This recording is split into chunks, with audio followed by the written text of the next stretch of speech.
Hello everyone, welcome back to Commerce Institute. Hope you're doing well. So, in this video, we will start a new topic which is transfer of title of goods, and this topic is related to your BCom, MCom syllabus and UGC and NET JRF as well. So, let's get started without wasting any time.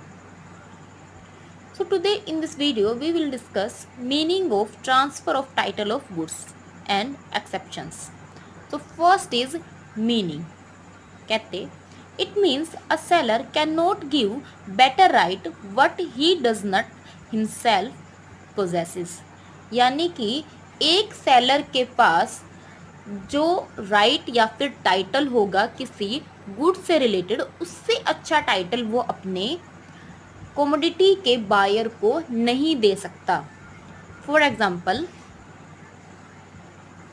ये है mister A and mister A की कोई car चोरी हो गई और वो किसने चोरी की? मिस बी ने चोरी की. और ये कार चोरी करके किसको दे दी? मिस सी को दे दी. तो सी को इसके बारे में पता नहीं था कि ये कार चोरी की है. तो इसके बाद जब ये इस कार को यूज कर रही थी तो ए ने देखा कि ये मेरी कार है और उन्होंने मिस सी को कहा कि आप मेरी कार में क्यों घूम रही हैं. तो मिस सी ने कहा कि मैंने ये कार मिस बी से परचेज की है इसके बदले में एक सर्टेन अमाउंट देकर. तो इस कंडीशन में चाहे मिस सी ने उस कार को गुड फेथ से और कंसिडरेशन के बदले में परचेज किया है, लेकिन उनका इस कार के ऊपर अच्छा टाइटल नहीं होगा क्योंकि मिस बी ने जिन्होंने इस कार को मिस सी को सेल किया है उनके टाइटल या ओनरशिप के अंदर क्या था? डिफेक्ट था. तो मिस सी के टाइटल के अंदर भी डिफेक्ट होगा. इसी को कहते हैं transfer of title of goods. कि एक पर्सन जो कि उस कमोडिटी का सेलर है, अगर उसका ओनरशिप अच्छा नहीं है उस गुड्स के ऊपर, तो वो उस कमोडिटी के बायर को भी अच्छा राइट नहीं दे सकता अगर बायर के राइट में इफेक्ट पड़ेगा अगर सेलर के टाइटल के अंदर कोई डिफेक्ट है. सो अब बात आएगी कि इस लॉस को बेयर कौन करेगा. अब मिस सी तो कहेंगी कि मैंने गुड फेथ से क्या किया है? इस टाइटल को रिसीव किया है, इस गुड्स को रिसीव किया है.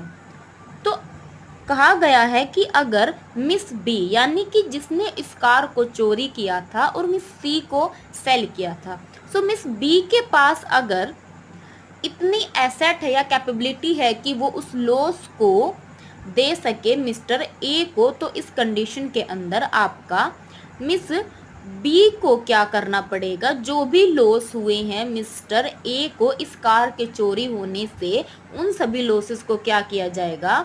मिस्टर ए को वो कंपनसेट करेगी. एंड कार की अच्छी ओनरशिप यानी कि इस कार की जो टाइटल है वो अगर मिस्टर ए की कंसेंट मिलती है तो सी के पास ही रह सकती है. लेकिन अगर मिस्टर ए ये कहे कि नहीं, मैं तो अपनी कार ही वापस चाहता हूँ, तो इस कंडीशन में मिस सी को मिस्टर ए को वो कार वापस करनी पड़ेगी.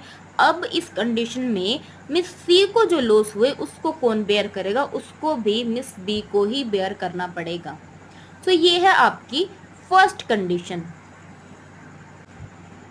अब सेकंड कंडीशन के अंदर क्या है? अगर मिस बी के पास कोई ऐसी प्रॉपर्टी नहीं है, कोई ऐसी एसेट नहीं है या कैपेबिलिटी नहीं है कि वो लॉस को बेयर कर सके, ना तो वो मिस्टर ए के लॉस को बेयर कर सकती है और ना ही मिस सी के लॉस को बेयर कर सकती है.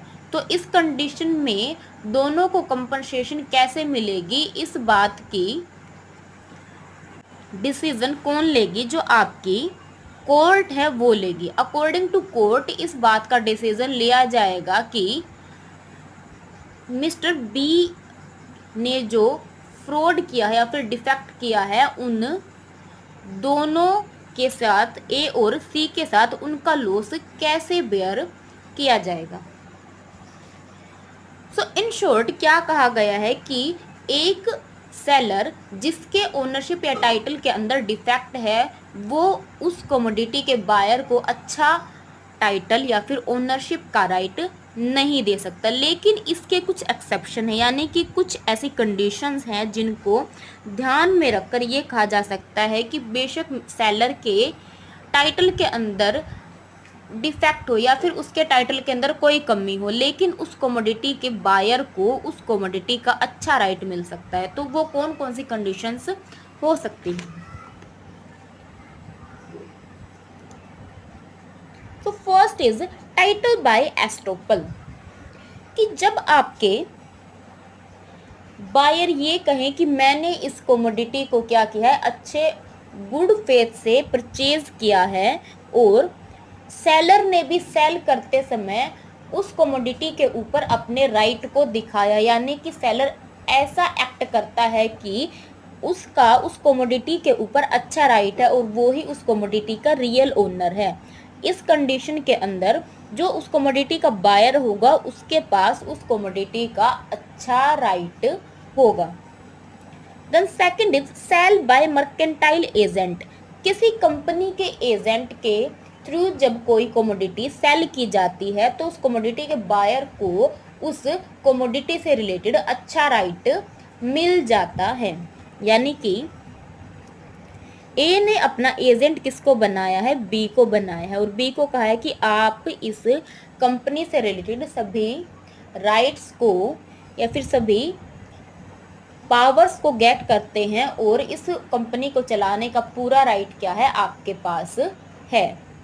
और बी ने क्या की, इस राइट को यूज करते हुए कोई कमोडिटी सी को सेल की, तो सी को इस कमोडिटी के ऊपर अच्छा राइट मिल जाता है। Then third is sale by co-owner. Co-owner मतलब जब दो या दो से ज्यादा पर्सन मिलकर किसी कमोडिटी को परचेज करते हैं तो हर एक पर्सन क्या कहलाएगा, को ओनर कहलाएगा उस कमोडिटी का।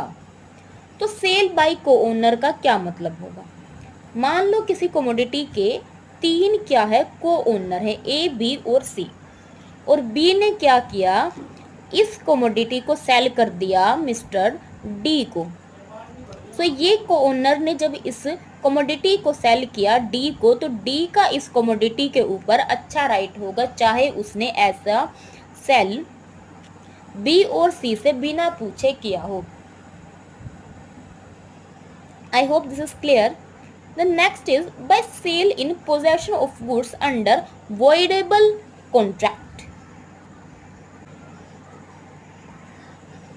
अब मिस्टर ए ने बी से कोई कमोडिटी क्या की, परचेज की, लेकिन वो परचेज की फ्रॉड की कंडीशन में।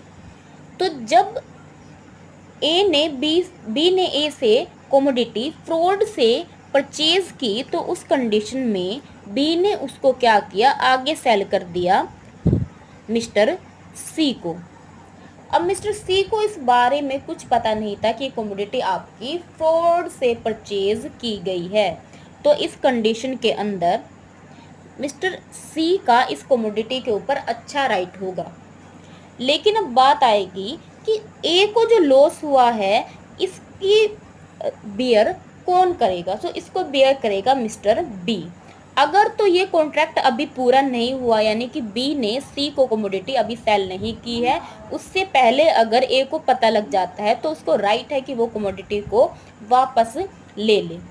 लेकिन अगर वो कमोडिटी क्या कर दी गई है, सेल कर दी गई है, तो उस कंडीशन में सिर्फ आपका जो मिस्टर ए है उसको कॉम्पनसेशन लेने का राइट होगा, वो कमोडिटी को वापस नहीं ले सकता। The next, sale by a seller in possession of goods after sale. अगर कोई कमोडिटी ए ने बी को परचेज कर दी है और उस कंडीशन के बाद भी इसकी ओनरशिप किसके पास है, मिस्टर ए के पास है।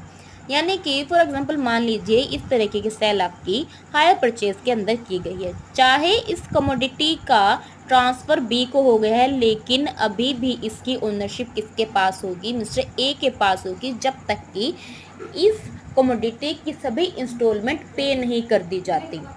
सो इंस्टॉलमेंट मान लीजिए आपकी 12 इंस्टॉलमेंट है, लेकिन 8 इंस्टॉलमेंट के बाद ही मिस्टर बी ने क्या किया, इस कमोडिटी को मिस्टर सी को सेल कर दिया। तो सवाल ये उठता है कि क्या अब मिस्टर सी के पास इस कमोडिटी का अच्छा टाइटल होगा? तो बिल्कुल सी के पास इस कमोडिटी का अच्छा टाइटल होगा, क्योंकि उसने गुड फेथ से उस कमोडिटी को परचेज किया है। उसको कमोडिटी के जो डिफेक्ट है या फिर जो भी उनका कॉन्ट्रैक्ट है उनके बारे में कुछ भी पता नहीं था। सो बात ये उठती है कि ए को इसके बारे में पता लगता है तो वो इसके बारे में क्या ट्रीटमेंट कर सकता है। सो मिस्टर ए सिर्फ अपने लॉसेस के लिए कॉम्पनसेशन कराने के लिए मिस्टर बी के ऊपर क्लेम कर सकता है। वो उस कमोडिटी को वापस नहीं ले सकता, वो सिर्फ अपने लॉसेस या फिर जो भी लॉस हुए हैं उनकी कॉम्पनसेशन कराने का राइट होगा। The next is sales by a buyer in possession of goods। इसके अंदर कहा गया है कि अगर किसी कमोडिटी को एक पर्सन दूसरे पर्सन को सेल करता है और उस कमोडिटी की ट्रांसफ़र से पहले ही उसका जो टाइटल है वो बायर को ट्रांसफ़र कर दिया जाता है, तो उस कंडीशन में जो बायर है उस कमोडिटी को सेलर के पास होते हुए भी सेल कर सकता है। जैसे Mister A, Mister B and Mister C. B ने क्या किया, कोई कमोडिटी परचेज की मिस्टर ए से, सिर्फ उन्होंने कॉन्ट्रैक्ट किया सेल का, तो इसकी ओनरशिप किसके पास चली गई, मिस्टर बी के पास ट्रांसफ़र हो गई, लेकिन वो कमोडिटी अभी भी मिस्टर ए के पास रखी हुई है। तो इस कंडीशन के अंदर मिस्टर बी उस कमोडिटी को, चाहे वो उसके पास अभी तक ट्रांसफ़र नहीं हुई है, मिस्टर सी को सेल कर सकता है और सी का उसके ऊपर क्या होगा, अच्छा टाइटल होगा। The next is sale by a unpaid seller, कि जब आपका जो बायर है किसी कमोडिटी का वो उसके ऊपर कोई भी पेमेंट नहीं करता, तो उस कंडीशन में सेलर के पास राइट है कि वो उस कमोडिटी को किसी और पर्सन को सेल कर सकता है और उस कमोडिटी के ऊपर जो तीसरा पर्सन है यानी कि जो दूसरा बायर है उसका अच्छा टाइटल होगा। फॉर एग्जांपल मिस्टर ए कोई कमोडिटी मिस्टर बी को सेल करता है और बी कहता है कि मैं इसकी जो पेमेंट है वो 10 दिन के बाद करूँगा, और ए क्या कर जाता है, इससे अग्री कर जाते हैं। 15 दिन बीतने के बाद भी मिस्टर बी इसकी कोई पेमेंट नहीं करता, तो इस कंडीशन में मिस्टर ए क्या बन जाएंगे, अनपेड सेलर। ये अनपेड सेलर जब ये देखता है कि बी इसकी पेमेंट करने की कोई भी कंडीशन में नहीं है, फिर भी वो क्या करता है, उस कमोडिटी को मिस्टर सी को सेल कर देता है, क्योंकि उनके पेमेंट की टाइम पीरियड निकल चुकी है। तो इसके बाद उस कमोडिटी को सी को सेल कर दिया जाता है, लेकिन उसके बाद मिस्टर बी आते हैं और कहेंगे कि आपने उस कमोडिटी को सेल क्यों किया। तो इस कंडीशन में चाहे सी ने उस कमोडिटी को अच्छे टाइटल से लिया है लेकिन बी उसका रेजिस्ट करते हैं, तो मिस्टर सी कहेंगे कि मैंने इस कमोडिटी को गुड टाइटल के साथ लिया है, तो इस कंडीशन में मिस्टर सी का उस कमोडिटी के ऊपर क्या होगा, अच्छा टाइटल होगा। मिस्टर ए को सेल की यानी कि दोबारा सेल करने की कोई भी इंफॉर्मेशन देने की ज़रूरत नहीं होती मिस्टर बी को, क्योंकि उन्होंने अपनी जो भी स्पेसिफाई कॉन्ट्रैक्ट की टाइम लिमिट थी पेमेंट की उनको पूरा नहीं किया है।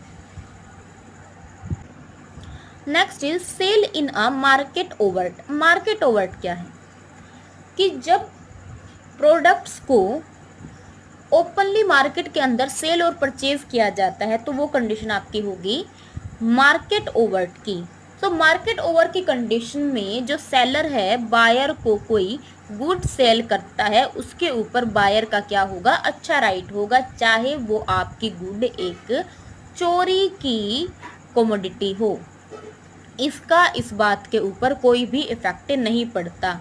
लेकिन मिस्टर बी ने उस कमोडिटी को मार्केट ओवर्ट की कंडीशन में मिस्टर एस से क्या किया है, परचेज किया है, सेलर से परचेज किया है, तो इस कंडीशन के अंदर बी का उस कमोडिटी के ऊपर एक अच्छा राइट होगा। So this is all about today's topic and I hope this is clear. In this video we will discuss about meaning of transfer of title of goods and exceptions of this law. So this is all about today's topic, and if you like the video, so like, share and subscribe, and don't forget to hit the bell icon so you will have all the notification from Commerce Institute. Thank you for watching.